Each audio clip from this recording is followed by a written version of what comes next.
This is the story of two names on one door. In the quiet morning, a man watched his own name scraped off the glass. His name was Adrian. The other name belonged to the closest friend he had ever made. They built the whole thing together, from nothing, in a rented room that smelled of cold coffee. And you already know how this ends, because you have lived a smaller version of it. So watch closely, because the way Adrian lost everything is the way it almost always happens. Not with a knife, with a signature. In the beginning, there were only the two of them. Adrian built the thing itself, the part that actually worked. His partner built the room around it, the handshakes, the smiles, the money at the door. They called each other brothers, and for a while they meant it. Adrian trusted him the way you only trust a man who was there before the money. He gave him the passwords. He gave him the keys. He told him the fears he never told his own wife, and that, though he could not see it yet, was the first mistake. Because you cannot be betrayed by a stranger. A stranger was never handed anything to break. Then came the hard years, the way they always come. The months where the door stayed shut and the accounts ran thin. And in those months, it was Adrian who stayed late. Adrian who took the smaller pay so the company could breathe. Adrian who carried the weight while his partner carried the story of how hard he was working. You know this man. Maybe you have been this man, the one who holds the roof up and never asks who is comfortable standing under it. The strong one learns too late that his strength only teaches people to stop catching him. And all the while, the smiles at the table never changed. That should have been the warning. A man's face is the last thing to tell you the truth. The company survived. It grew. And the moment there was finally something worth taking, the taking began. It started with a meeting Adrian was not invited to. Then a second one. Numbers he used to see were suddenly kept in another room. His partner grew warmer, not colder. And that is how you know it is already done.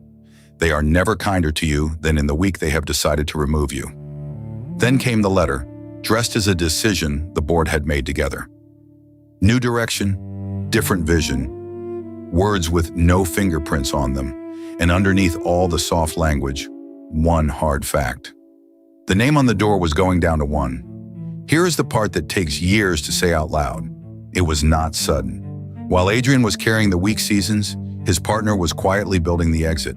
A conversation here, a loyalty bought there, a version of the story told in private rooms where Adrian was the problem and never the reason. By the time the door closed, Adrian was already the villain in a play he was never handed to read. And this is the cut that goes deepest.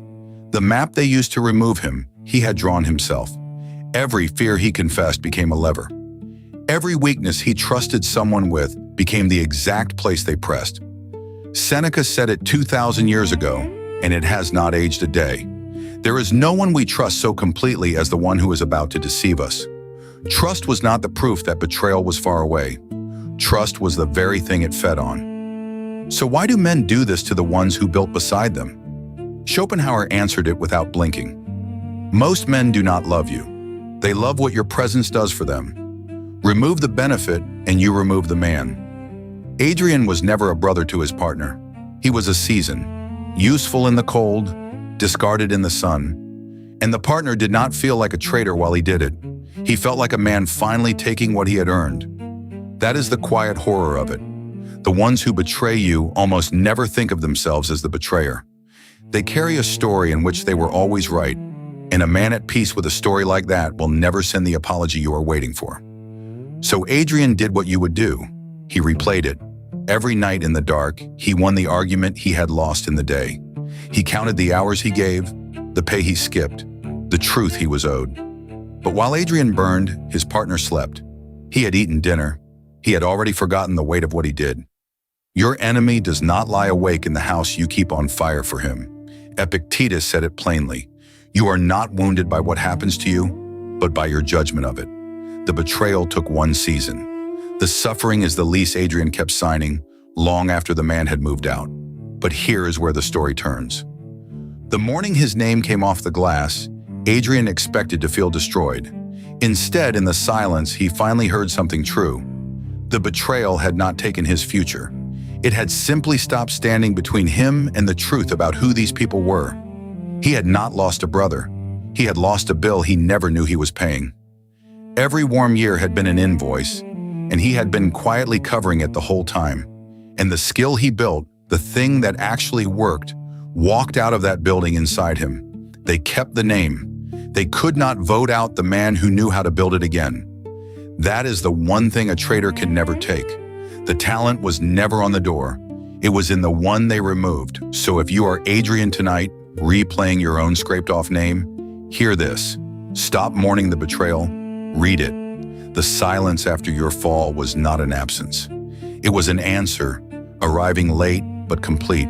Schopenhauer knew the cure was not to hate them. The cure is to lower the bill you let them run. Expect men as they are, and no man can rob you twice. Keep the few who stood under the roof with you in the cold. And the ones who only arrived for the sun, let them keep the door. You were never the name on the glass. You were the one who knew how to build. This is Schopenhauer's truth.